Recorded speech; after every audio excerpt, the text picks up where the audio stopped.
Billionaire caught in bed with mistress returns home to pregnant wife, holding divorce papers. It began with an explosive revelation that no one in high society could have anticipated.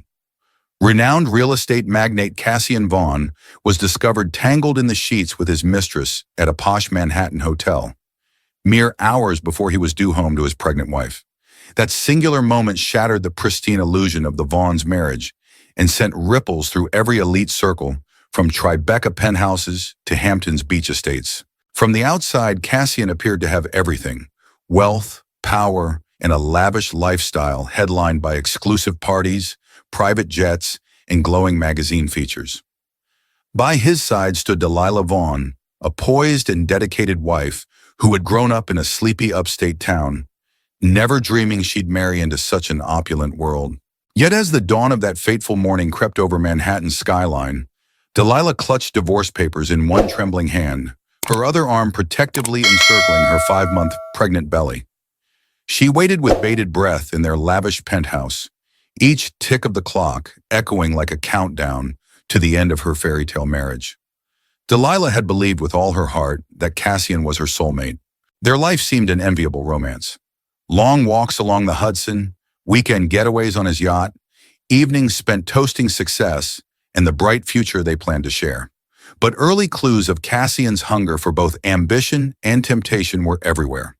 He was magnetic, effortlessly drawing in wealthy investors and a constant stream of admirers. Delilah wanted to trust his every promise of fidelity until the rumors grew too loud to ignore. From hushed whispers at black tie galas to cryptic late-night phone calls he brushed off as business, suspicion seeped into their home like an insidious fog. Though Delilah turned a blind eye to the perfume clinging to his suits, her intuition told her something was terribly wrong. That morning, however, was more than a mere pang of doubt. It was proof. Cassian had crossed an unforgivable line. No matter how many times he had coaxed or charmed Delilah into believing in their vows, this betrayal was the final blow. Her heart pounded as the elevator chimed.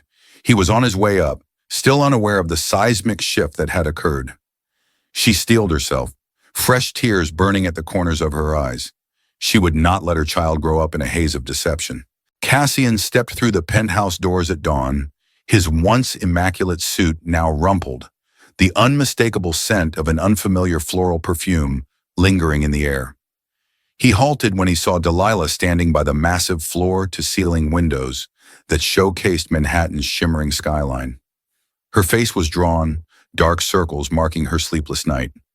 On the coffee table, next to an arrangement of pristine white roses, lay a manila envelope with ominous legal stationery peeking out.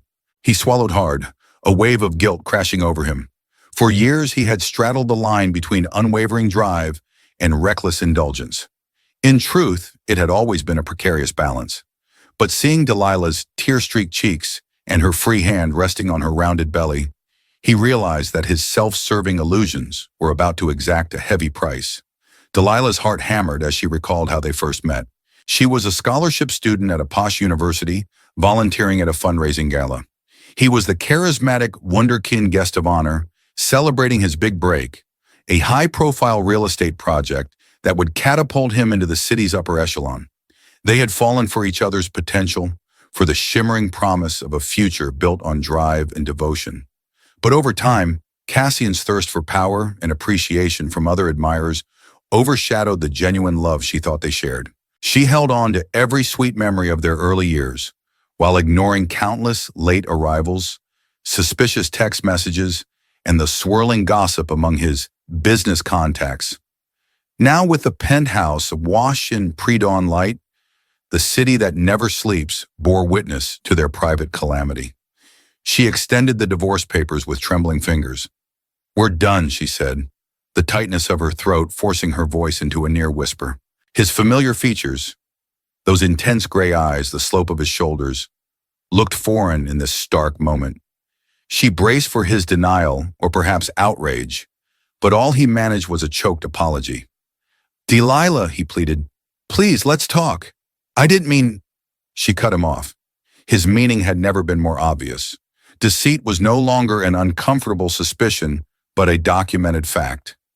And Delilah, for the sake of her unborn child, would no longer be complicit in the lie. Tension soared like electricity through the penthouse. Cassian's once unyielding composure faltered as he saw the determination in his wife's tear-bright eyes. Delilah felt each second stretch into eternity. She had spent months, if not years, agonizing over whether her suspicions were legitimate. Now the reality was laid out before her like a scalding truth she couldn't unsee. Finally mustering a thread of anger rather than sorrow, she tossed the manila folder onto the coffee table with a dull thud. "You made your choice," she said, her voice raw. "Don't insult me by pretending otherwise." Her words stung him as though each was a separate lash of a whip, but he seemed at a loss for how to respond. For the first time, the man who prided himself on smooth-talking every investor, every socialite, every competitor, found himself speechless. As he glanced at her swollen abdomen, his guilt intensified. That baby represented their future, a future he once claimed to cherish. A sob caught in Delilah's throat, but she fought it back. She was carrying a child now. She could not afford to crumble, especially not in front of a man who had undermined her every trust. She remembered nights spent counting the minutes past midnight, watching city lights shimmer through the blinds, hoping he'd walk in with a believable explanation. She recalled how she once prayed it was just the nature of high-stakes real estate, the cost of success and schmoozing. But the text messages, the rumors, and now the damning discovery in that plush hotel suite told a different story. Cassian's face flickered with desperation. "I swear it was a mistake. I was out celebrating a deal. One thing led to another." She shut her eyes. She couldn't listen to the excuses or the half-hearted pleas. This was what heartbreak felt like, knowing no words could undo the pain or restore the simple, loving bond they once shared. She turned toward the hallway leading to the master bedroom. "Take a good look around, Cassian," she whispered, "because after today, this life we shared is over. I won't be here when you return from your next meeting. If you've made it this far, let me know. Comment 1 if you believe Delilah is right to leave immediately, or 2 if you think Cassian deserves one more chance." As Delilah retreated, the penthouse's silence wrapped around Cassian, leaving him in a void of regret. The stinging memory of his indiscretion replayed in his mind. The ambient glow of champagne glasses at a high-profile lounge, flirtatious whispers, the fleeting surge of adrenaline he mistook for excitement. He had told himself it was harmless gratification. He could compartmentalize it, manage it. But now, confronted by the hollow echo of his footsteps on the marble floor, he realized the extent of his foolishness. The cost of that so-called thrill was the very foundation of his marriage. In the master bedroom, Delilah stared at the reflection in the mirror above her dresser. A woman who looked like a stranger. She wore an elegant nightgown tailored for her pregnant figure, but her eyes were shadowed with hurt. Carefully, she ran her hands over her belly, trying to soothe the swirl of fear that rose within her. How would she navigate single parenthood in the city? What about finances, custody, the tabloid gossip sure to follow? She fumbled for her phone, needing a lifeline, and dialed her closest friend, Rosalind Yao. Rosalind had been Delilah's confidant since their college days. While she had chosen a quieter path in education, she knew the ins and outs of Delilah's complex life with a high-powered billionaire. "Oh God, Delilah," Rosalind sighed when she heard the quiver in her friend's voice. "I'm coming over. Don't do anything rash. Just breathe." Delilah nodded through tears, silently grateful for the unwavering support. She wondered if Cassian had any real allies, anyone willing to speak difficult truths to him. He'd always surrounded himself with yes-men and admirers. When she emerged from the bedroom, Cassian was standing in front of the floor-to-ceiling windows, silhouetted by early morning light. He turned to face her, anguish etched across his features. "I'll stay in a hotel tonight," he said quietly. "Give you space. But please, Delilah, let's talk tomorrow. I owe you that. At least a real conversation." She studied him, uncertain if this was a genuine olive branch or more of the smooth talk she had grown accustomed to. Eventually she nodded, exhausted. "Tomorrow then," she agreed softly, though her heart felt like it might shatter anew. By the time Rosalind arrived, Cassian had already packed an overnight bag and left the penthouse. The hush that enveloped the space felt both oppressive and strangely peaceful, like the aftermath of a thunderous storm. Delilah sank onto the plush white sofa, her gaze drifting to the elegant crystal chandelier shimmering overhead. She had loved every tasteful detail of this home, from the modern art on the walls to the panoramic view of the skyline. Yet now each gleaming surface mocked her, reflecting the hollowness she felt inside. Rosalind carefully removed her raincoat, settling in beside Delilah. "Talk to me," she said gently, tucking a loose strand of hair behind her ear. Delilah swallowed, recounting each agonizing moment, the swirl of rumors, the final, indisputable confirmation that Cassian had been with someone else, and her decision to draw up divorce papers. Through tears, she admitted, "I never thought it would come to this, but I have to protect my child. I can't raise them in a house built on lies." Rosalind's expression was resolute. "I agree. Cassian's betrayal isn't a small thing. He not only cheated on you, but did so knowing how vulnerable you'd be right now." The words were a cold reminder. Delilah placed a hand over her belly, feeling a faint flutter inside. She tried to steady her breathing. In a matter of days, her entire world had turned upside down. The plans she had envisioned, babies, birthdays, holidays spent as a united family, felt like a cruel mirage. Rosalind squeezed Delilah's shoulder. "You're strong, and you're not alone. You can stay with me if you want." Delilah forced a tired smile. "I might take you up on that. I need to talk to a lawyer first. I already have the documents. But is it final enough? Do I really want to do this?" It was the question that had gnawed at her heart since she first discovered the truth. Part of her wanted to believe in redemption, that Cassian could change, that a counselor could salvage what remained of their bond. But the other part recognized that betrayal, once exposed, rarely heals cleanly. "All I know is," she said wearily, "something has to end here, because I refuse to live in torment." That evening, Delilah made good on her vow to contact a top-tier attorney. Through a friend, she found Carmen Delgado, a formidable legal mind known for her meticulous approach and fierce representation of spurned spouses. Delilah dialed the number with trembling fingers, her nerves jittery. The phone rang twice before a crisp, professional voice greeted her.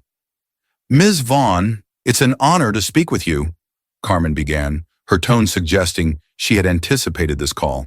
"I've reviewed the preliminary information you sent. We need to consider immediate steps to protect both you and your unborn child." Carmen's efficiency and cool-headed advice offered Delilah a strange comfort.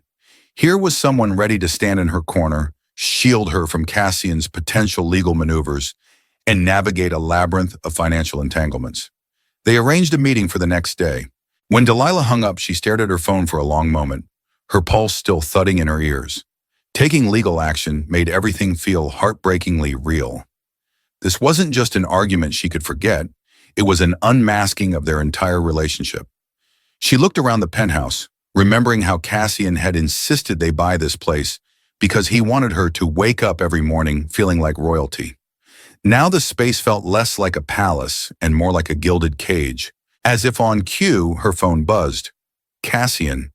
Tentatively, she answered, bracing for excuses or begging. His voice cracked with exhaustion. "Delilah, I'm at the Lucerne Hotel. I can't sleep. I need you to know how sorry I am." The sincerity in his tone sent a shiver through her. "I'm meeting with a lawyer," she said, steeling herself. "I can't let this go on." Silence ticked on the line, taut with tension. "Right," he finally murmured. "I understand, but don't shut me out of the baby's life, please. That's our child." Delilah shut her eyes, tears edging in. "I won't," she managed. "But this marriage, it may be beyond repair." She could almost feel his anguish reverberating through the phone. But for once, his charm failed him. All that remained was the raw truth. He had taken a careless, irreparable step, and Delilah's heart could not bear the weight of his remorse. Feeling torn? Comment 3 if you believe Delilah should proceed with the divorce, or 4 if you think there's a chance for reconciliation. Early the next morning, Delilah stepped into Carmen Delgado's pristine office, an elegant suite on the 20th floor overlooking Central Park's lush treetops. Despite the outward calm, a muted color palette, tastefully framed legal degrees, Delilah's chest felt tight. This was the place where personal battles became formal strategies, where heartbreak transformed into legal claims. Carmen offered her a seat, then closed the door to ensure privacy. I'm prepared to handle everything, the attorney said, her gaze steady. Infidelity is a strong leverage point, especially with a child on the way. Delilah nodded slowly, aware that her emotions didn't matter as much as tangible facts, dates, evidence, assets. She recounted as clinically as possible the suspicious nights, the lingering perfume, and finally the undeniable morning Cassian never came home. Carmen asked pointed questions about prenuptial agreements, financial holdings, and potential joint ventures. By the time they concluded, Delilah was mentally drained. The legal jargon intermingled with the raw grief in her heart, leaving her numb. Still, Carmen's confidence offered a lifeline. "We'll serve him papers," she said, "but if he's cooperative, we can avoid a nasty courtroom battle. Focus on your health and your pregnancy. Let me handle the rest." Delilah clenched her hands, grateful for someone who understood the gravity of the situation and had the expertise to guide her. Meanwhile, across town, Cassian sat in a dimly lit bar in mid-morning, an uncharacteristic move for a man who usually sealed million-dollar deals before lunch. But the swirling guilt pressed upon his shoulders like an avalanche. Sipping a coffee laced with regret, he scrolled through his phone. Half a dozen missed calls from partners, anxious texts from associates. He was on the precipice of losing everything that truly mattered. He recalled Delilah's pained expression, the protective way she touched her belly as if shielding their child from his betrayal. He dropped his head into his hands. An hour later, he mustered the will to call Soren Chambers, a family law expert he knew through business circles. If Delilah was lawyering up, as rumored, he couldn't afford to be caught off guard. Soren listened calmly, took notes, and agreed to represent Cassian, though he warned that in cases of infidelity, judges tended to side with the cheated spouse, especially when a pregnancy was involved. Cassian rubbed his temples, desperation tightening his chest. Could he salvage any part of his life, or was his downfall inevitable? 3 days later, Cassian officially received the divorce papers at his newly rented corporate apartment, a far cry from the warm opulence of the penthouse he once called home. He stared at the legal documents, each sentence an ice-cold reminder of how thoroughly he'd broken Delilah's trust. The bullet points outlined her requests: primary custody once the baby was born, substantial spousal support, and an equitable share of assets. It was more than a financial blow. It was a formal statement that she wanted him out of her life as a husband, permanently. He found himself rereading the same lines, desperate for a sign that maybe he could talk her out of it. Memories flooded him, Delilah smiling in her graduation gown, the day he proposed at a quaint bistro in Paris, their small wedding ceremony where even the toughest business moguls dabbed away tears. How had he let it all slip away?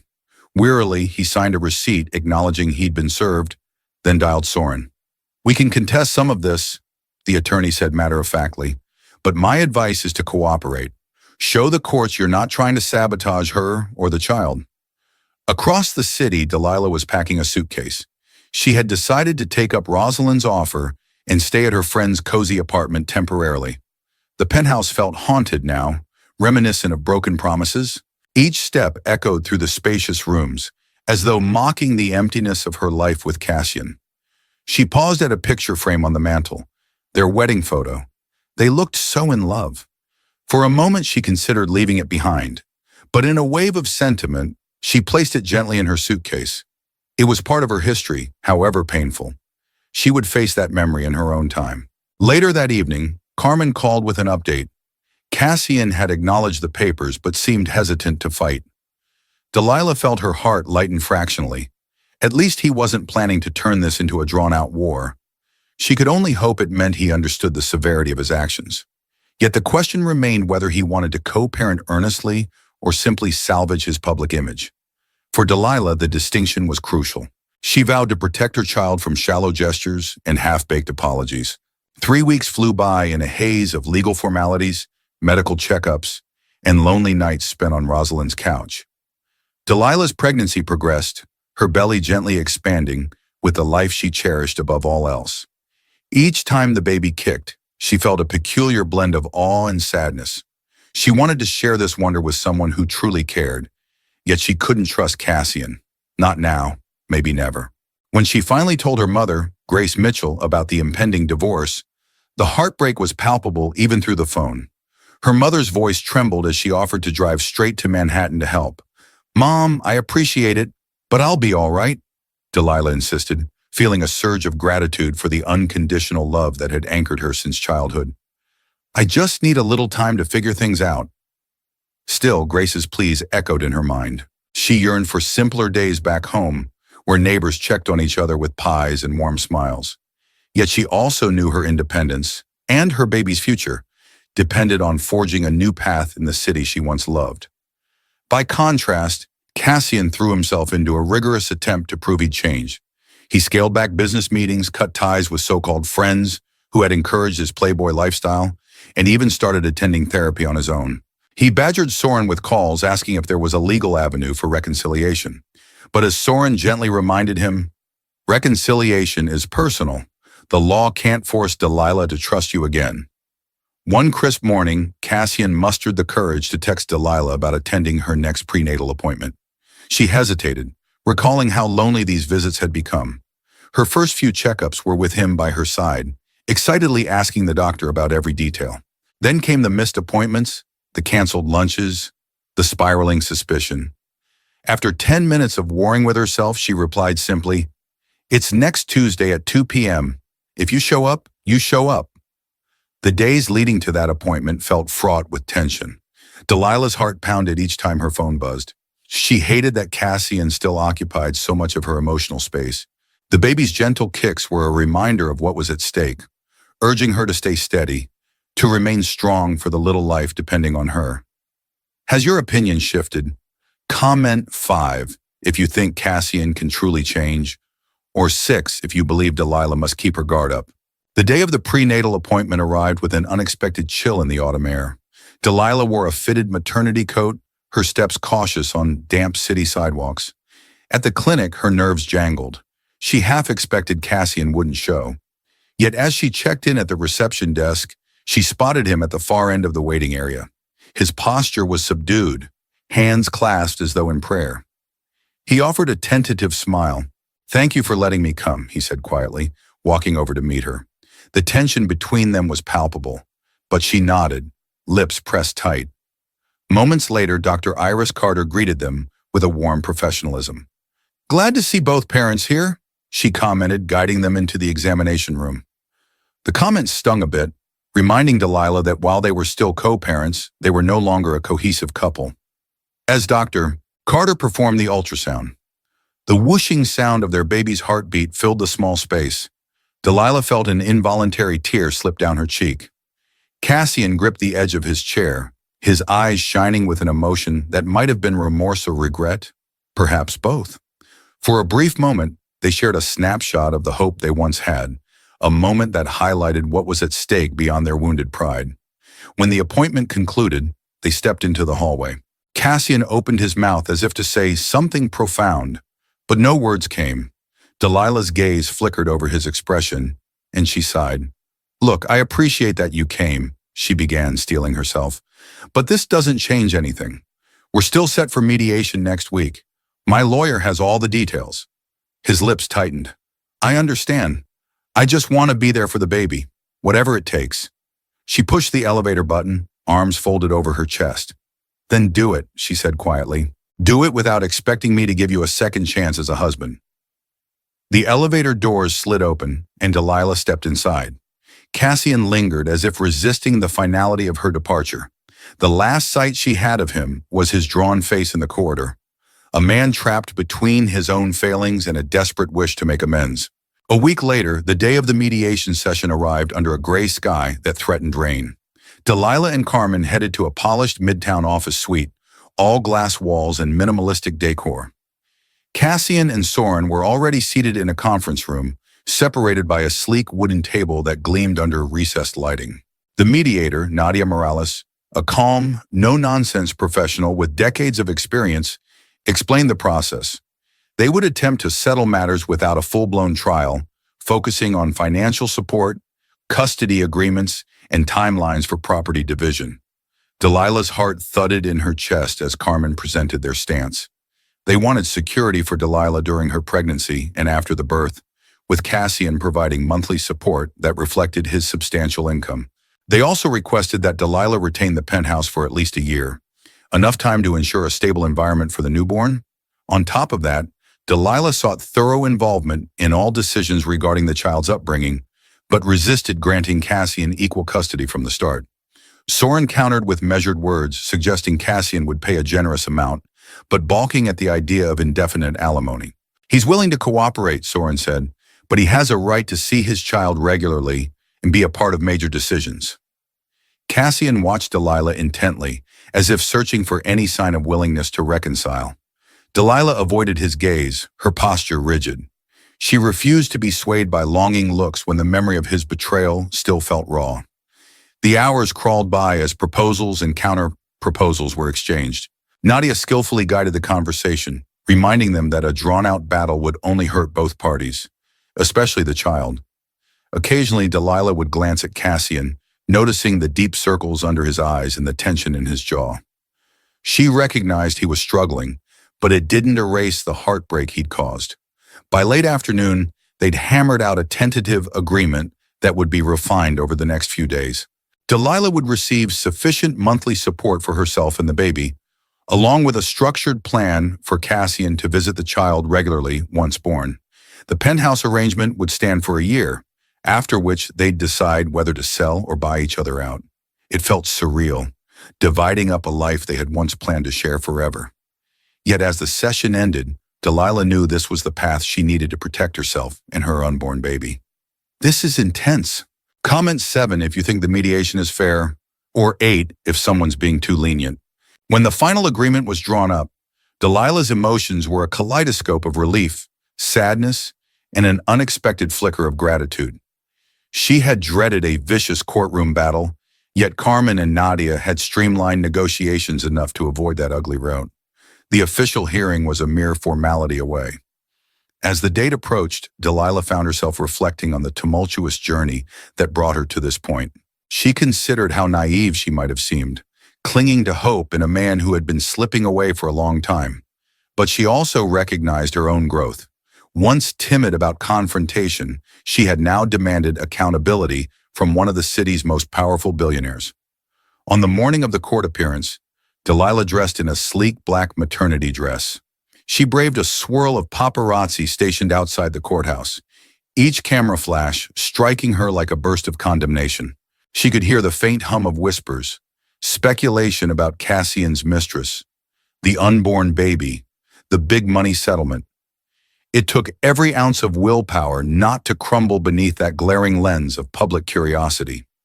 Carmen escorted her through the chaotic corridor, past throngs of onlookers and anxious defendants awaiting their own hearings. Inside the courtroom, the hush was deafening. Cassian looked solemn in a tailored navy suit, standing beside Soren. The judge reviewed the settlement terms, occasionally asking each party to confirm their agreement. Delilah's voice quivered as she said, "Yes, Your Honor," finalizing a chapter of her life she once thought would never end. She caught a glimpse of Cassian wiping his brow, as though the weight of his actions had finally settled on him. When the gavel struck, sealing the divorce, Delilah felt her heart jolt. It was official. She was no longer Mrs. Vaughn, a role that had defined so much of her identity. In that moment, raw tears welled in her eyes, but she held them back. Carmen's reassuring touch on her shoulder reminded her that this was not just an end, but a new beginning. One without the stifling presence of betrayal. Stepping outside the courthouse, she breathed in the crisp air, ignoring the paparazzi's intrusive clicks. She had taken control of her life, and she vowed never to relinquish that power again. In the days that followed, Delilah moved the last of her belongings into a snug, sunlit apartment in Brooklyn. With the settlement in place, she had enough financial security to step away from Cassian's world completely if she wished. Nonetheless, she remained open to letting him join certain milestones, an occasional ultrasound, a parenting class. Because above all, she wanted her child to feel loved by both parents. Even so, every interaction was cautious, bound by the legal framework they'd established. There would be no illusions of romantic reconciliation, no tearful confessions or dramatic final kisses. Instead, they communicated mainly through text or lawyers, each conversation carefully monitored to avoid reigniting old wounds. Rosalind often visited, bringing home-cooked meals and laughter to Delilah's tiny living room. On a breezy afternoon, as they assembled an IKEA crib, they found themselves reminiscing about simpler times. "Remember when we were worried about passing final exams and figuring out the cheapest rent?" Rosalind teased, tapping a wooden plank into place. Delilah smiled wryly. "Life was complicated then. Little did I know, that was nothing compared to tangling with a billionaire husband's infidelity." They shared a brief laugh, a moment of lightness in what had been a dark season. Yet Delilah recognized a resilience in herself that she never knew existed. She had confronted heartbreak, weathered swirling gossip, and protected her baby's future, an unthinkable feat even a year ago. As she looked around the modest but charming space, she felt something close to peace settle in her chest. She no longer needed the vaulted ceilings and designer chandeliers to feel secure. Meanwhile, Cassian wrestled with a profound sense of loss. He poured himself into therapy sessions, acknowledging his self-destructive desire for attention and the emptiness that lingered behind his grand ambitions. Each day he confronted the bruising reality that he'd traded genuine love for fleeting thrills. Friends asked if he regretted it. "More than anything," he'd reply, though regret couldn't piece his marriage back together. And so he began to shape a new version of himself, one that would face fatherhood with sincerity, even if Delilah was no longer by his side in the way he once dreamed. As the months passed and Delilah's belly grew full with life, a fragile equilibrium emerged between her and Cassian. Occasionally, he would text updates on the child support payments or inquire politely about any baby-related expenses. She appreciated his consistency, though she never allowed his seemingly contrite behavior to lure her into complacency. If he was truly remorseful, it would show over time, through responsible co-parenting and genuine respect for the boundaries she had set. At night, alone in her modest bedroom, Delilah dreamed about the day she'd hold her baby in her arms. She felt the swirl of excitement and trepidation, knowing that one chapter of her life had ended, but another was about to begin. The happiness that glimmered in her heart was precious because it was rooted in her own hard-won freedom. No longer was she reliant on Cassian's devotion or checkbook. She had charted a new path, even if it was a single-lane road filled with unpredictability. The final paperwork came through on a brisk afternoon. Carmen emailed her a digital copy of the certified divorce decree. There it was, proof that the name Delilah Vaughn no longer bound her to Cassian's legal or financial affairs, beyond what was outlined for the baby's support. She stared at the PDF for a long minute, feeling an odd mixture of sadness and relief. As she rubbed her belly, a gentle kick responded, as if to say, "We're okay. We've got each other." Summoning a deep breath, she forwarded the document to her mother, Grace Mitchell, who had been waiting anxiously for closure.